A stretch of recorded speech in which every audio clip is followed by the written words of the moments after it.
estamos a miércoles 13 de octubre de 2021. Por favor, todo el mundo encendiendo su cámara. El día de hoy, el maestro Sender tuvo una eventualidad laboral por la que me pidió favor que le cubriera y pudiéramos ponernos de acuerdo para dar cobertura a la presente sesión de clase en este horario, por lo que les voy a rogar su apoyo.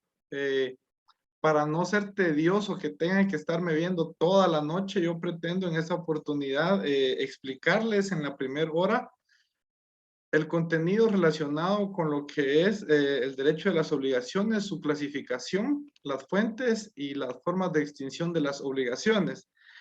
Para eso les voy a rogar que todo el mundo por favor tenga a la mano su libro. Vamos a abordar la sesión de clase 1 hora. Luego de eso, yo les voy a dar ahí unos 5 minutos, unos 10 minutos para que puedan estirarse.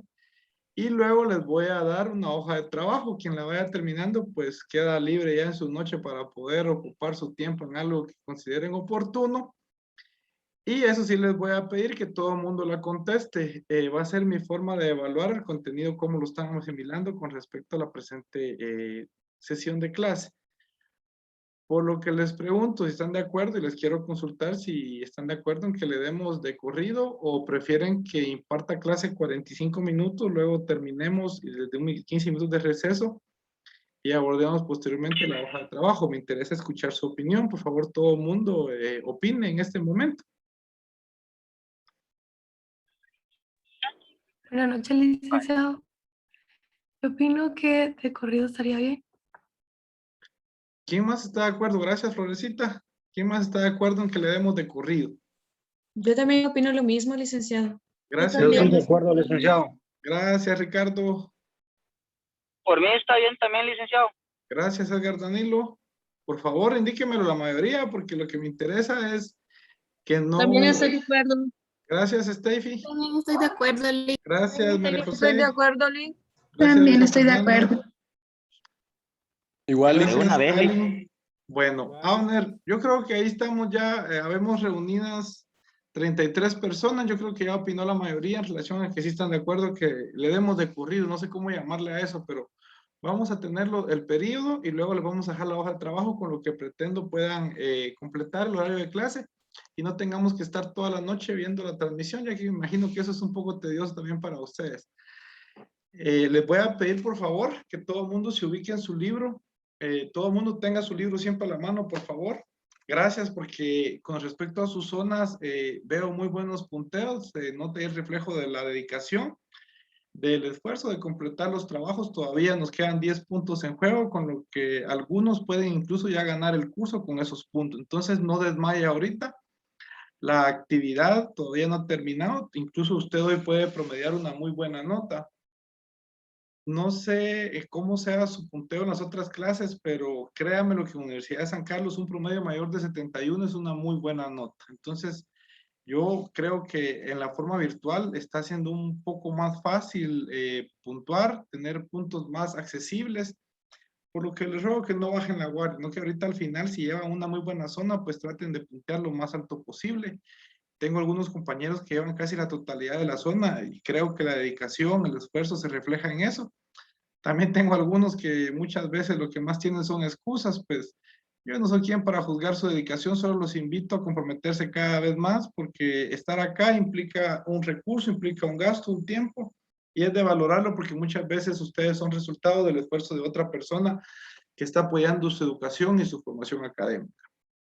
No quiero empezar regañándolos, pero por favor todo el mundo ubicado en el capítulo. ¿Qué capítulo del libro vamos, compañeros? Vamos ahí. Damaris Yesenia, buenas noches, ¿cómo está? Mucho gusto. Cuénteme, ¿qué capítulo vamos?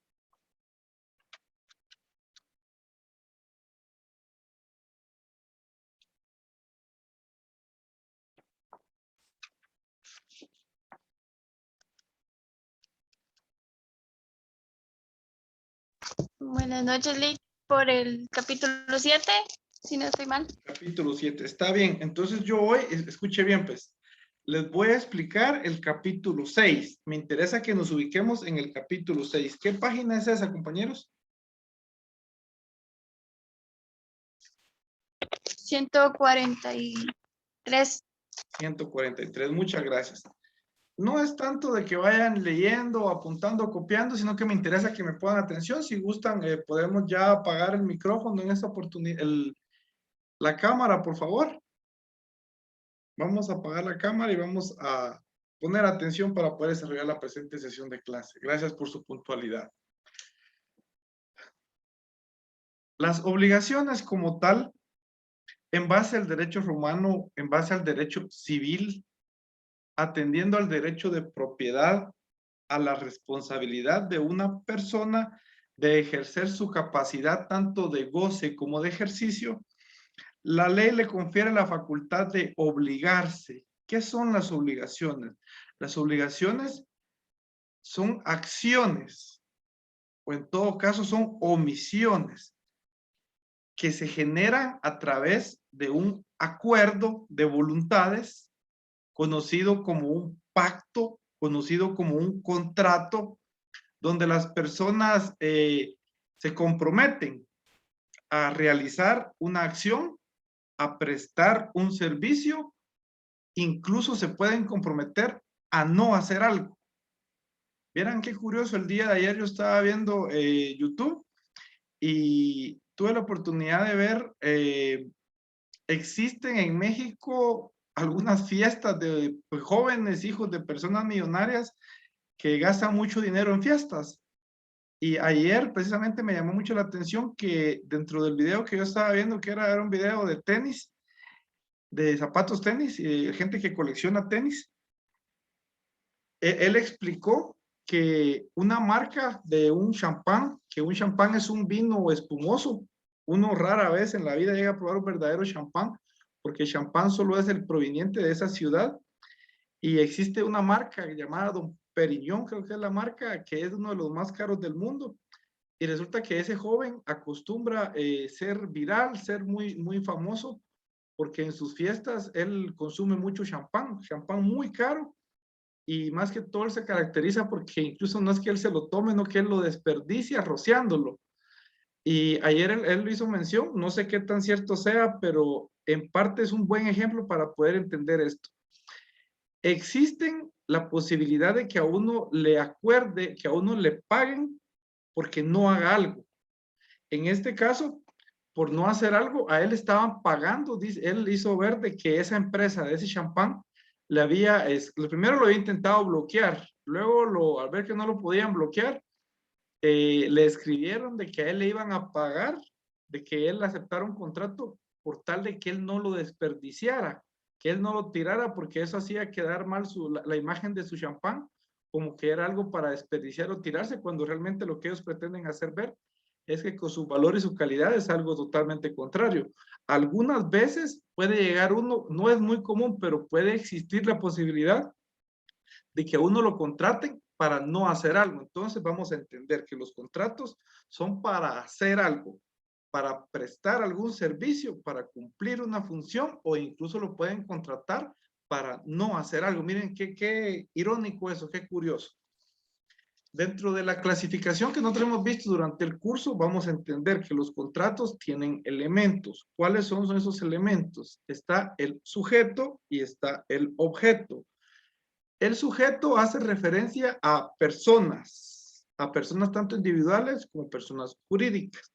Con respecto al objeto, es el por qué se realiza ese tipo de contrato, de pacto o de acción, en la cual una persona se compromete a dar, hacer o no hacer algo. Con respecto a esa clase de contratos, a esa clase de obligaciones, durante el desarrollo del curso vimos que el derecho romano establece lo que son los pactos y cómo todo contrato es un pacto. ¿Qué es un pacto? Es cuando alguien acuerda algo, cuando dos personas se comprometen a algo. No estoy hablando de firmar, no estoy hablando de hacer un documento, sino únicamente el hecho voluntario, que no ha sido obligado, que no ha sido porque le dé miedo, que no ha sido porque se lo impongan, sino que es una decisión voluntaria con respecto a comprometerse a dar, hacer o realizar o no realizar algo. Esa clase de obligaciones se subdivide en base a lo que es el capítulo 6, y le voy a pedir cuando tenga tiempo lo lea, con respecto a los tipos de obligaciones atendiendo al sujeto. Al decir los tipos, vamos a tratar de entender una forma de explicarlo donde se clasifica, donde se determina un orden en lo cual se separa para poder entenderlo de una mejor forma y asimilar el contenido. Los sujetos como tal, en esa división, son fundamentales para poder adecuar el contenido y esa clasificación que es la que encontramos en el desarrollo del libro. Atendiendo a los sujetos, las obligaciones pueden ser ambulatorias. ¿Dónde se encuentra eso? Solo les voy a decir más o menos las páginas para que lo vayan viendo. Está en la página 140. Yo creo que eso ya lo vimos. Con respecto a las ambulatorias, hace referencia a cómo una persona se obliga en este tipo de obligaciones, aunque no estén determinados los sujetos. Por ejemplo, uno es deudor y otro acreedor. Se tiene definido cuáles son las obligaciones, se tiene definido quién es el deudor y quién es el acreedor, aunque uno de los dos, escuche bien, no esté directamente determinado. Ahí hace referencia a varios ejemplos. Un ejemplo es cuando existe un delito y una persona causa daños. Va a encontrar en el contenido ahí del libro cómo, a pesar de que indique si una persona, por ejemplo, choca un vehículo, está obligado a pagarlo, está determinada la obligación, mas no está establecido quién es la persona responsable. Puede hacer que creemos una obligación sin tener definido quién va a ser el obligado, el responsable de dar cumplimiento o realizar o no realizar esa actividad. Existe ese tipo de obligaciones. Asimismo, existen las parciarias, mancomunadas o a prórrata o prorrata. ¿A qué hace referencia a eso? Establece a un tipo de obligación donde están estipulados, escuche bien, quién es el obligado a realizarlo, quién es el acreedor, quién es el deudor, o puede ser uno o varios sujetos deudores o uno o varios acreedores, donde, escuche bien, se divide esa parte en relación a cómo a pesar que está establecido únicamente al decir prórrata o prorrata es por cabeza, es distribuido o de una forma mancomunada donde dos personas se obligan a cumplir determinada obligación. Asimismo, las parciarias se refiere a determinadas partes, a una parcialidad con respecto a un todo que es la obligación. Asimismo, establece las correales o solidarias. ¿A qué hace la referencia las correales o solidarias? Estas se ubican en la página 147, donde define el tipo de obligaciones, aquellas las cuales con respecto a uno puede dar cobertura o cumplir la totalidad de la obligación y esto libera a los demás sujetos obligados. Dentro de ese orden de ideas vamos a entender que también las obligaciones se dividen según el objeto. Eso era en base a las personas, ya sea que estén determinadas, que no estén determinadas, que se pueda cumplir una parte de esa obligación o en todo caso con que una pague libera a las demás. Con respecto a la clasificación de las personas en base al objeto, eso lo encontramos en la página 148. Encontramos una subdivisión con respecto a las obligaciones divisibles, a las obligaciones indivisibles. Al decir obligaciones divisibles es que podemos realizar un cumplimiento por partes de una parte de la totalidad. Sin embargo, existen también las indivisibles, aquellas que no permiten la realización de una obligación por parte, sino que se exige que se haga el cumplimiento de esa obligación. Les pongo un ejemplo. En un contrato de extracción de basura, usted está pagando o contratando el servicio por un mes. Esa es la totalidad, pero permite la obligación divisible que de forma semanal puedan pasar a recoger la basura. Entonces, esa obligación total que era al mes está dividido por parte. Entonces, ese tipo de obligación es indivisible. Es divisible, pero ¿cuál sería una indivisible? Vamos a leer ahí un poco y vamos a buscar ejemplos, porque en la parte de la hoja de trabajo va a ser más que todo buscar ejemplos para ir entendiendo lo que estamos hablando. Cuando hablamos de genéricas y específicas, creo que lo mencionamos en la clase anterior con respecto a que genéricas hace referencia al género. ¿Qué es el género? Es algo de carácter general, valga la redundancia, es algo que no es directamente detallado o especializado. Por ejemplo, esta es una chaqueta, el género es una chaqueta, pudiera haber una chaqueta de cuero, pudiera haber una chaqueta de poliéster, pudiera haber una chaqueta de lona, ¿sí? Pudiera haber otro tipo de chaqueta de otro tipo de materiales. Eso es el género. Cuando vamos a hablar de especie o especial o específicas, en este caso lo que establece el libro, específicas es cuando esa obligación la detalla de tal forma que establece las características que le individualizan y obligan a la otra parte a cumplirlo de determinada forma, modo, características, lugar, tiempo, etcétera. Todo lo que usted pueda definir exactamente para poder cumplirlo. Les pongo un ejemplo, en este caso, dentro de la cárcel hay un contrato de suministro de alimentos. Ese suministro de alimentos, cualquiera se entiende que si van a proporcionar el alimento de desayuno, almuerzo y cena, es genérico. Si solo dijera debe proporcionar 38 porciones de alimento para 38 personas, eso es genérico.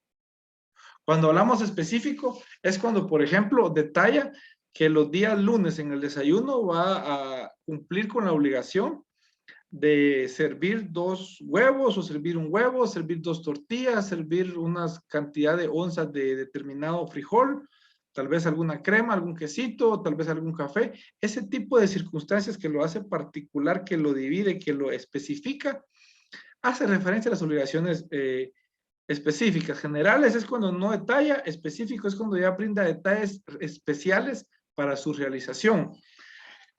Existen las obligaciones alternativas o facultativas según su objeto. Cuando hablamos de alternativas o facultativas, hacemos referencia a aquel tipo de obligación en la cual las personas tienen la facultad de elegir cuál obligación cumplir. Les pongo un ejemplo. Miren el examen que yo les puse. Dentro de ese examen, el último que abordamos, ustedes tenían la facultad. ¿Cuál era el objetivo? Cumplir con 15 puntos. No era un contrato directamente, pero hago referencia a eso. 15 puntos, lo cual usted eligió cuáles eran las respuestas que iba a usted proporcionar. De igual forma, hay contratos que establece, pero no detalla ciertas cosas, y en este caso es el deudor el que elige cómo cumplir la obligación a la cual está haciendo afecto. Asimismo están las obligaciones, ya sea alternativas y facultativas, las cuales dejan ya sea al acreedor o al deudor más que todo la posibilidad de ellos determinar a cuál quieren darle cumplimiento. Atendiendo al derecho al cual provienen, vamos a remontarnos no tanto a la actualidad, sino que a Roma y cómo las fuentes del derecho eran clases sociales eminentemente relacionadas con el tema del valor económico. Era algo eminentemente clasista, donde las personas con cierta cantidad de dinero, de haces, de posesiones, de facultades, de libertades, eran regidos por el derecho civil. Incluso los nacidos en Roma eran regidos por lo que era el derecho honorario, estaba el derecho bonitario, habían otro tipo de derechos atendiendo a la clase social a la cual usted pertenecía. Dentro de esa estructura tenemos la eficacia procesal, la cual con respecto a cómo daba resultado el poder exigir el cumplimiento de una de esas obligaciones, ya sea de carácter civil o de carácter natural, atendiendo a qué originaba el derecho el cual se pretende hacer valer, exigir para el cumplimiento de una obligación. En la clase anterior la compañera explicó lo que eran las fuentes de las obligaciones. ¿Cuáles son las fuentes de las obligaciones? Por excelencia es el contrato. ¿Qué es el contrato? Es un acuerdo de voluntades donde 2 o más personas, cuando digo la palabra acuerdo, hace referencia a algo voluntario, donde 2 o más personas pactan, convienen, acuerdan, realizan un convenio a través del cual se compromete ya sea entregar, hacer, crear, realizar un servicio, ¿sí? O no hacerlo, y otra, a cambio de la realización de ese servicio, entregar una cantidad de dinero o de un bien, o pactar determinadas circunstancias donde ambos pueden asistirse entre sí, algunos tal vez generando y otros cumpliendo. Para entender eso, vamos a entender que el contrato por excelencia es la fuente de las obligaciones. Sin embargo, existe el delito que también en Roma era una fuente de las obligaciones, porque al cumplir ciertos delitos no me dejará mentir que actualmente existe la posibilidad que un delito, en caso de usted cometerlo, está obligado a resarcir daños y perjuicios, a reponer, a devolver, a transformar determinadas circunstancias para establecerlas como usted las encontró. Esas obligaciones se adquieren por incurrir o cometer un delito, y luego de haber sido juzgado, en la sentencia usted le va a conocer que tiene que responder en base a eso. Existen los cuasidelitos y existen los cuasicontratos. La palabra cuasi, entendámosla como casi. Casi hace referencia a que no son directamente un contrato como tal, o no son un delito como tal, sino que son circunstancias que hace que en base a la ley pueda generar obligaciones, pueda generar, ya sea por el casi cumplimiento de un delito, ya sea por una falta, una infracción de tránsito, tal vez un escándalo en la vía pública, circunstancias que no son directamente un delito como tal, pero que generan un tipo de obligación, al igual que los cuasi contratos, que no tienen todas las formalidades, todos los procedimientos establecidos dentro de un contrato, pero hasta cierto punto generan de la misma forma y crean sobre todo esas obligaciones. Existe la extinción de las obligaciones. ¿Dónde la encontramos, compañeros? La extinción de las obligaciones la encontramos, la ejecución de las obligaciones, por favor, en el 153. Le voy a pedir a Carol Michelle Ucelo Piril, por favor, que lea lo que es la mora en la página 153.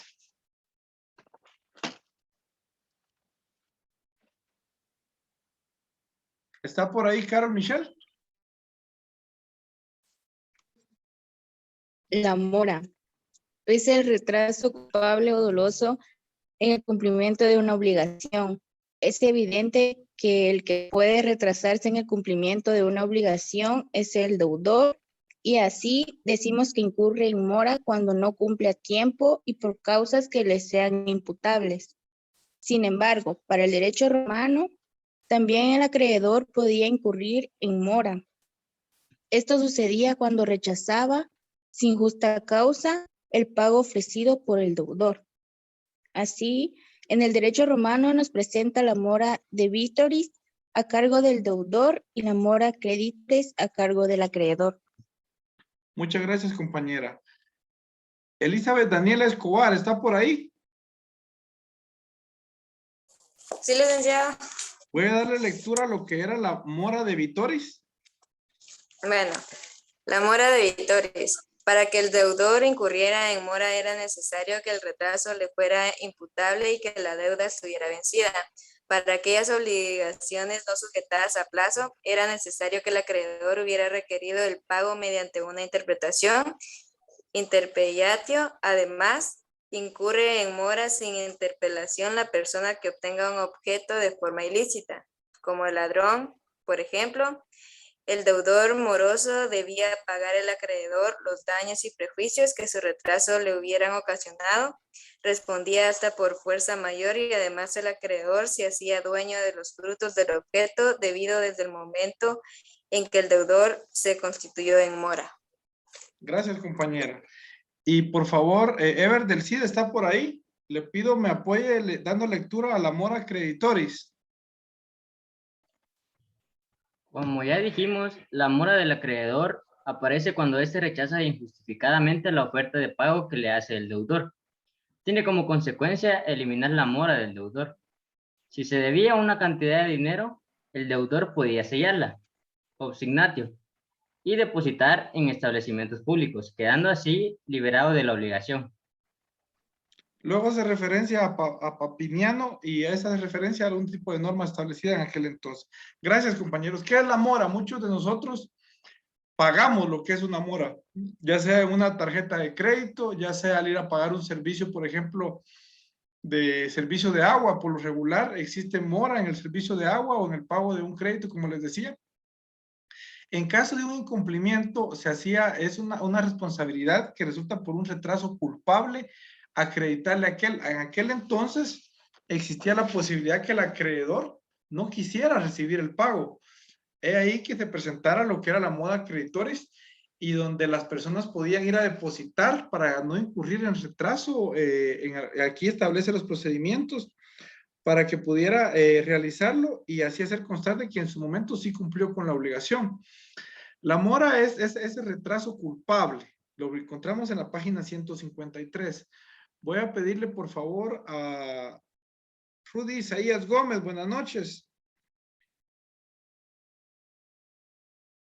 Si está por ahí, le voy a pedir por favor que dé lectura a lo que es el dolo.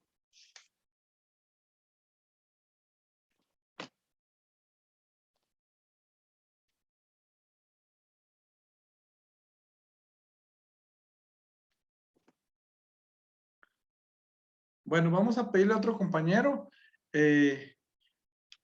Diego Federico, perdón, ¿estás por ahí, Rudy? Sí, acá estoy. Lo que pasa es que tenía una llamada y no me había perdido. Va, por favor, ojalá te encontré luego y darle lectura a lo que No, es el ya dolo, por está. favor. Sí, solo corté la llamada. Dolo. Existe dolo cuando voluntariamente el deudor no cumple la obligación con la intención de dañar al acreedor. Son elementos del dolo. Primero, un acto o una omisión del deudor. Segundo, la intención de llevar a cabo dicho acto. Tercero, que este acto traiga un perjuicio económico a la otra parte. El dolo no se presume, sino que debe ser probado por el acreedor. Gracias, compañero. ¿Cuándo hablamos de dolo? Cuando existe voluntad de no cumplir la obligación. Por ejemplo, la mora hace referencia a algo que se nos sanciona, pero puede hacer que no nos hayamos dado cuenta, pero incurrimos en un retraso. ¿Cuándo existe el dolo? El cual debe ser probado porque debe tener esas características que leyó el compañero. El dolo como tal se debe a la intención, el ánimo de no realizar el pago. Es cuando uno sabe eso, entonces causa un daño en el patrimonio tal vez de la persona que estaba esperando o que ya contaba con ese dinero o ese pago o ese bien con el cual se iba a hacer efectivo el cumplimiento de la obligación. Vamos a darle lectura a los primeros 3 párrafos, por favor, de la página 154. Le voy a pedir está por ahí Minor Joel Aquino. Buenas noches, compañero. Dale, buenas noches. Bueno, déle lectura a los primeros 3 párrafos, por favor, de 2 líneas cada uno de la culpa.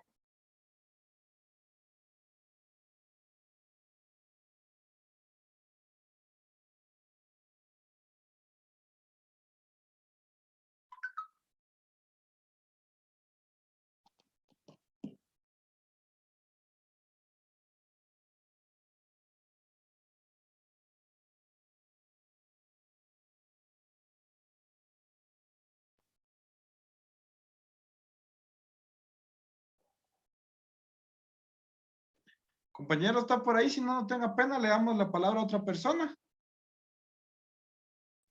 Sí, Lick, es que no tenía encendido el micrófono. Bueno, nuevamente, por favor. Desde el inicio, ¿va? De que no te escuchamos nada, mi hermano. Ah, va. La culpa se da cuando el deudor ocasiona un daño al acreedor por su falta de cuidado o negligencia. Existen diferentes grados de la culpa y así tenemos, en primer lugar, la culpa lata, o sea, la culpa grave o excesiva negligencia. Además existe la culpa levis, que es menos grave y que a su vez podía ser in abstracto o inconcreto. Hasta ahí, por favor. Gracias, compañero. Kevin Leonel Telles está por ahí. Continuamos, por favor, con el párrafo.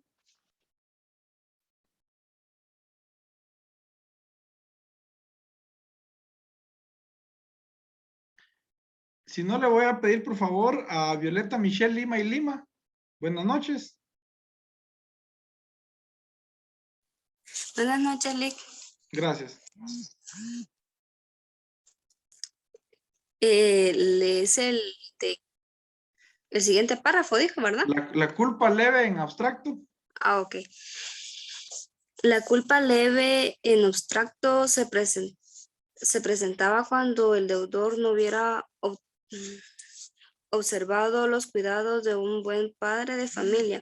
La culpa leve en concreto se determina comparando la conducta del deudor con el grado de cuidado que determinaba comprando la conducta del deudor con el grado de cuidado que él mismo acostumbraba observar en sus demás negocios.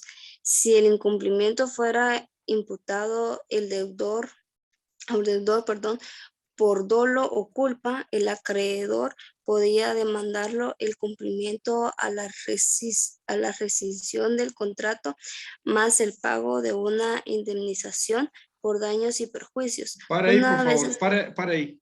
Gracias, Gracias. compañera. Igualmente. Jacqueline Colindres, ¿está por ahí?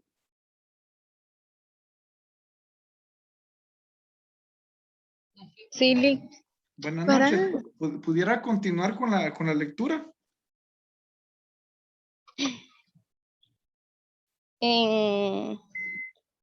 Una vez establecida la responsabilidad del deudor, la cuantía de la indemnización era determinada por el juez. La valoración de los daños también podía quedar sujeta al acuerdo entre las partes, que podían agregar al contrato una cláusula penal destinada a fijar de antemano la indemnización. Hasta ahí, por favor. Gracias, Jacqueline. ¿A qué hace referencia la culpa?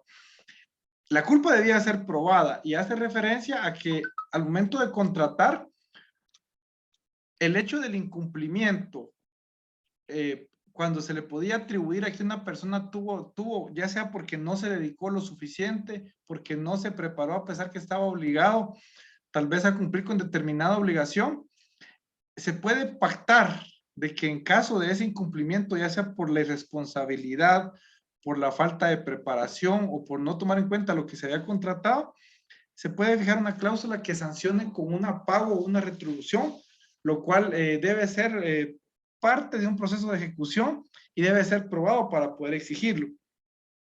Le voy a pedir a Dayana Patricia Galicia, buenas noches.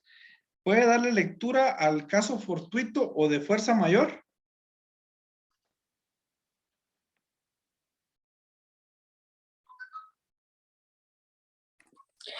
Caso fortuito o fuerza mayor. El caso fortuito es un acontecimiento no imputable al deudor que hace imposible el cumplimiento de una obligación. Puede consistir en un hecho natural como una inundación, un terremoto, etcétera, en un hecho jurídico como cuando se sustrae del comercio una cosa, y finalmente también se considera como caso fortuito a la fuerza irresistible, la guerra, por ejemplo. En estos casos el deudor queda liberado a menos que se hubiera convenido lo contrario o estuviera en mora. Gracias, compañera. Hace referencia cuando hay circunstancias que ya no dependen de la culpa, de la intención o del ánimo, sino que ya es porque pasan circunstancias, como bien lo dice el subtítulo, ya sea por fortuna o por bien, por fuerza mayor, cosas que ya no dependen de uno. Hasta ahí, ¿cómo van, compañeros? ¿Van entendiendo un poco o todavía consideran que hay debilidad? Yo me voy a quedar hasta ahí. Ahora le voy a pedir, por favor, a Flor de María, creo que está por ahí. Sí, licenciado. ¿Está lista? Sí. Me iba a apoyar el día de hoy con el desarrollo de la clase. Vamos a escucharla y luego, al terminar, Flor, yo les voy a pedir que no se salgan. Yo les voy a mandar en WhatsApp el formulario de Google para que lo puedan responder en base a lo que estuvimos viendo en la clase de hoy, en base a su libro. Principalmente me refiero a ejemplos. Entonces les voy a pedir que platiquen, que se comuniquen. No les digo que se copien, pero que por favor estén interactuando para poder responder. La voy a dejar en el uso de la palabra entonces, Flor de María, y gracias por su apoyo. Yo le voy a dar un minuto, le voy a dar 15 minutos aproximadamente, Florecita, para que pueda exponer. Le voy a dar 20. Y luego le voy a hacer una seña para que podamos iniciar con la hoja de trabajo. Le agradezco su apoyo y su tiempo. Muy amable. Está bien, Lick, muchas gracias. Buenas noches, compañeras. Como bien pudieron escuchar, el Lick me pidió ayuda y él me dijo que verificar algunos conceptos que a mí me parecieran más importantes. Entonces, en el capítulo 6, en la página 144, podemos ver lo que son los elementos de la obligación, que ya él nos los explicó. Pero para poder verlos a grandes rasgos, existen varios elementos que forman parte de una obligación o más bien configuran esa obligación. Entre esas podemos encontrar lo que son los sujetos, que se clasifican en activo, sujeto activo y sujeto pasivo. Y en toda obligación entonces existirá un sujeto activo que conocemos también como acreedor y el sujeto pasivo, que en este caso será el deudor. En el ámbito de una relación jurídica, entonces el sujeto activo va a ser una persona física o jurídica que tiene aquel derecho de exigir el cumplimiento de una determinada obligación a otra persona. Esa persona va a ser el sujeto activo del que hablamos, en una obligación. Por lo tanto, el sujeto activo va a ser el titular de un derecho y surge en un vínculo jurídico entre dos partes, como puede ser un contrato, un ejemplo, en contraposición del sujeto pasivo, que es la persona que tiene que cumplir con la obligación. Un ejemplo de esto puede ser, si dos personas han firmado un contrato de compraventa de una vivienda, la persona que vende es el sujeto activo y el comprador será el sujeto pasivo, quien tendrá la obligación de pagar la cantidad acordada. Si ustedes pueden ir conmigo al artículo 1790 del Código Civil, le agradecería a alguien si lo pudiera leer. Artículo 1790.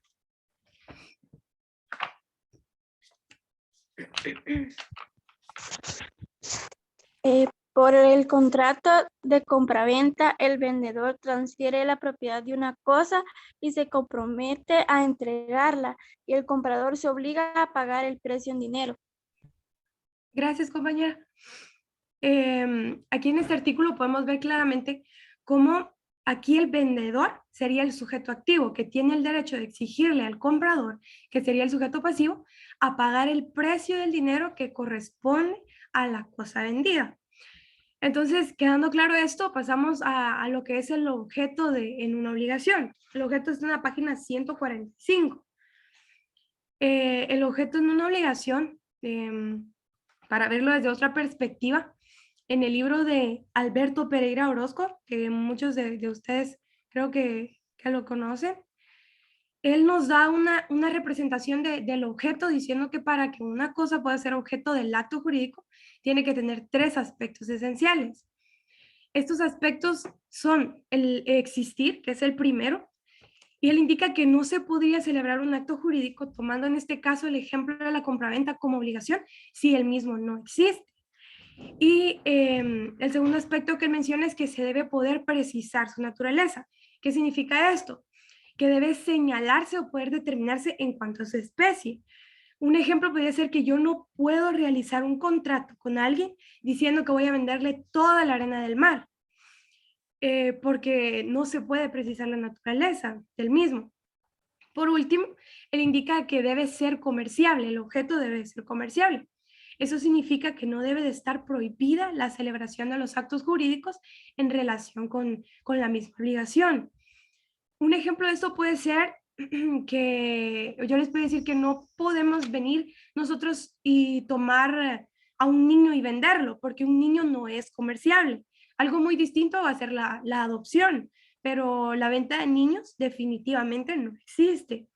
Con esto nosotros entendemos en el objeto de una obligación, cuando se refiere a existir, a precisar su naturaleza y ser comerciable, busca que en la acción de hacer o generar una obligación, la cosa debe ser lícita, posible, apreciable en dinero y determinada, que son los mismos aspectos mencionados por Alberto Pereira Orozco, pero en otras palabras. Lo de lícita, posible y apreciable en dinero y determinada nos lo menciona el LIC, pero para verlo desde otra perspectiva, Alberto Pereira Orozco nos lo da de esta manera.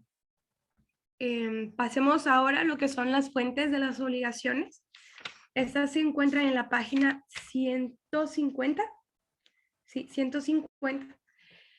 Eran a las que nos hacía mención el IC, pero antes de ver lo que son en sí las fuentes de las obligaciones, vamos a entender primero qué es una fuente. Y una fuente van a ser todos aquellos hechos jurídicos que dan origen a las obligaciones. Justiniano fue quien señaló estas fuentes de las obligaciones, y estas son los contratos, los delitos, están en la página 51, los cuasicontratos y los cuasidelitos. El contrato, como decía Eli, es un acuerdo. Este acuerdo se da entre varias personas que tienen por objeto producir una o más obligaciones civiles. Por otro lado está el delito, y el delito va a ser un hecho humano contrario al derecho y castigado por la ley. Delitos van a haber de muchos tipos y lo que procede a estos puede ser una multa o una indemnización. En el artículo 1645 del Código Civil, 1645, nos indica que toda persona, dice que todo daño debe indemnizarse. Disculpen, me confundí. Sí.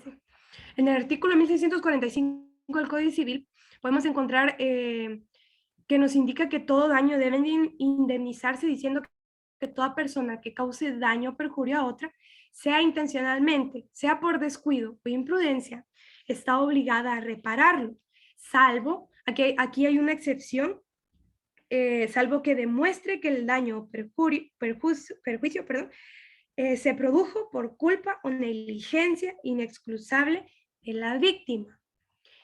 Luego tenemos lo que es el cuasicontrato. El cuasicontrato es una figura parecida al contrato por su licitud y sus consecuencias, pero en el cual no se encuentra el consentimiento entre los sujetos como un elemento constitutivo. Es decir, que el consentimiento es un elemento constitutivo del contrato. Es por eso que se le denomina cuasicontrato. No es un contrato como tal porque no existe el consentimiento. Lo cual separa los cuasicontratos de los contratos. Los cuasicontratos, como decía antes, se parecían a los contratos por ser lícitos y engendrar obligaciones, pero difieren de ellos por la falta de consentimiento. Como ejemplo de cuasicontrato se podría mencionar una gestión de negocios, en donde para evitar un daño a algún amigo o vecino ausente, alguien podría intervenir en su favor sin haber recibido instrucciones al respecto. Es decir, que no se realizó nada por escrito, por eso no es un contrato, solo se interviene por consentimiento propio.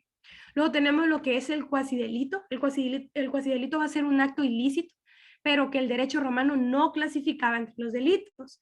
Este produce una obligación entre el autor del acto y el perjudicado, y va a implicar una responsabilidad por actos culpables, pero estos actos van a ser ajenos. Un ejemplo del cuasidelito podría ser que un líquido va a ser arrojado de un edificio sobre la vía pública y este va a causar un daño. Entonces, el habitante principal del edificio tiene que responder por el doble del valor causado. Entonces, aquí se comete un daño a la persona sin querer realizarlo, pero se debe responder por lo que hizo.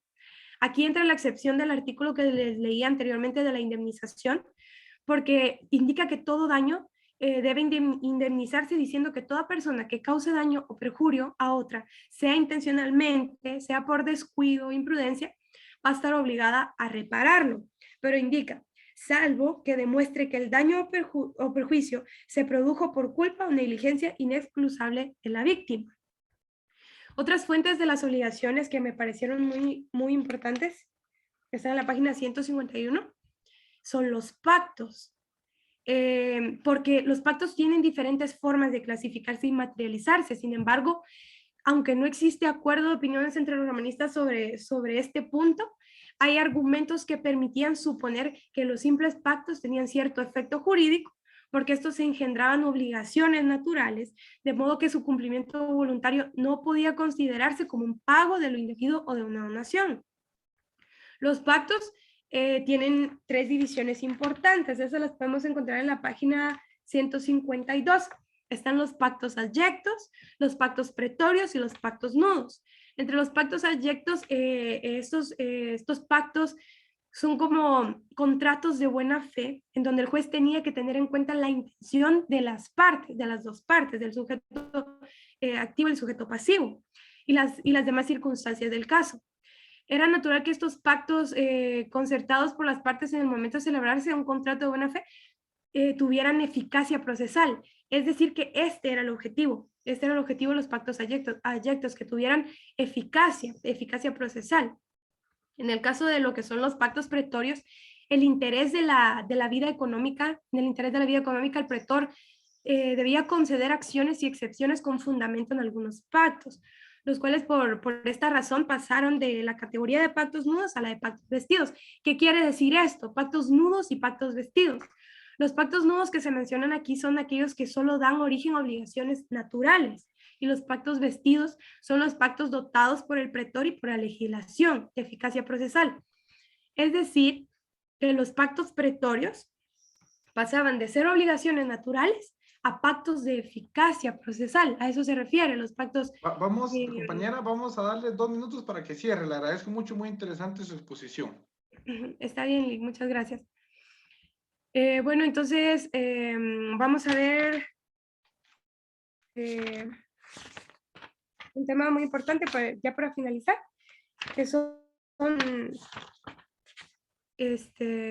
las formas en que se pueden ejecutar las obligaciones de forma rápida y donde está la mora, el dolo y la culpa. En la mora la podemos encontrar en el artículo 1429 del Código Civil, en donde dice que el acreedor incurre en mora cuando sin motivo legal no acepta la prestación que se le ofrece o rehúsa realizar los actos preparatorios. Es decir, que la mora entonces es el retraso culpable o doloso en el cumplimiento de una obligación. Eso nos explicaba el Lick. En el artículo 1261 del Código Civil encontramos lo que es el dolo. El dolo es toda sugestión o artificio que se emplee para inducir a error o mantener en él alguna de las partes. Esto está en el artículo 1261. Aquí el deudor no cumple la obligación y su intención es dañar al acreedor. Y en el artículo 1424 del Código Civil siempre indica que la culpa consiste en una acción u omisión perjudicial a otro, en que se incurre por ignorancia, impericia o negligencia, pero sin propósito de dañar. Aquí el deudor ocasiona un daño, pero no porque sea su intención, sino por falta de cuidado.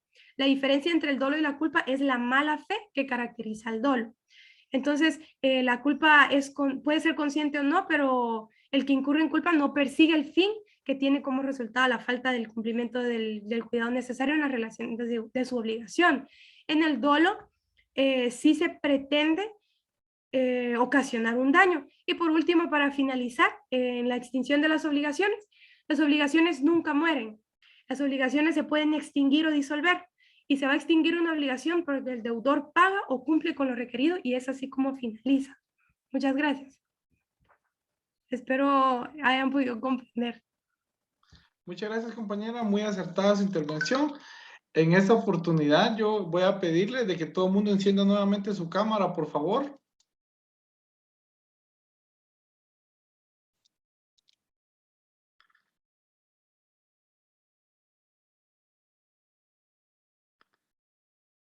Bueno, en base a lo que hemos estado platicando, yo les voy a, mire, pues les voy a dar la chance. Puede hacer que alguno de ustedes ahorita tal vez tenga hambre, tenga un compromiso, yo les voy a dar chance hasta las 9 que envíen esa hoja de trabajo. Si tuvieran algún inconveniente, me lo dejan saber. Yo espero que no sea así. Lo que yo le pido es de que platique, que cuestione. Si usted lo quiere hacer en grupo, pues trate de esforzarse. Al que yo le pediría que lo haga individual, porque en base a este es un ensayo de lo que cómo va a venir el examen. Todavía nos falta desarrollar los contratos como tal, entonces le voy a pedir, por favor, que para la clase del día, hoy creo que no tenemos clase el viernes, porque yo como cubrí al licenciado hoy, él me va a suplir el día viernes. Vamos a establecer para la próxima clase, creo que sería hasta el próximo miércoles.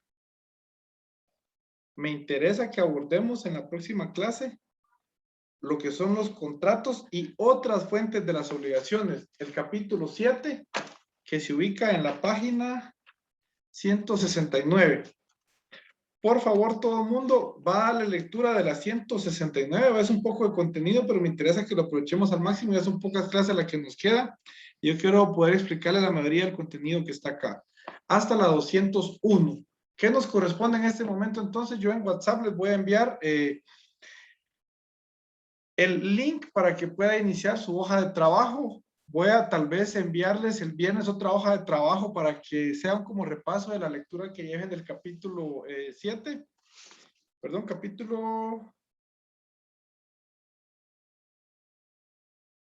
Sí, me interesa que demos lectura a este capítulo. Capítulo 7, por favor. Bueno, entonces, si usted gusta, va a tener hasta las 9 para responder esto. Sin embargo, necesito que lo haga y que lo haga hoy. ¿Puede basarse en su libro? Sí. ¿Puede preguntar a sus compañeros? Pregunte, platique, hable. Lo que no quiero es que me vayan a poner los mismos ejemplos o que solo le den copiar y pegar, porque entonces no van a cumplir con el objetivo de la presente hoja de trabajo. ¿Qué le solicito? Que trate de hacer usted de forma individual, que responda al contenido. Es mucho de lo que vimos, todo está en su libro. ¿Y hasta qué horas tienen para entregarlo, compañeros?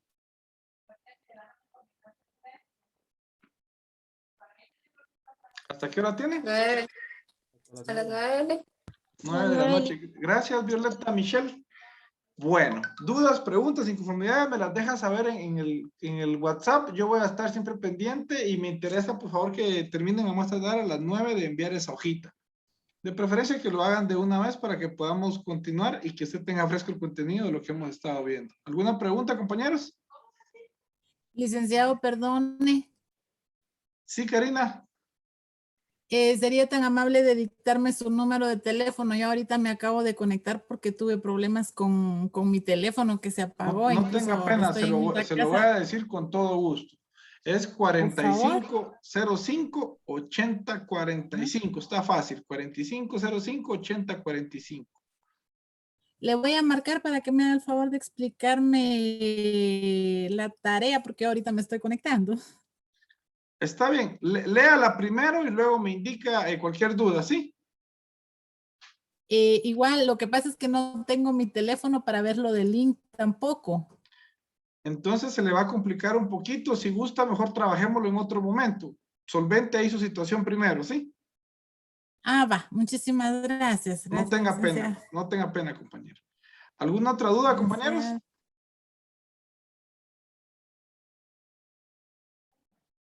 Bueno, si no, pues en este momento se lo hago llegar a WhatsApp. Estamos a la orden. Tengan buena noche, apaguen ya su cámara, ahí comen rico, descansan y se esfuerzan mucho en esta hoja de trabajo, por favor. Gracias, Lick. Feliz noche. Feliz noche, Lick. Feliz noche, Lick.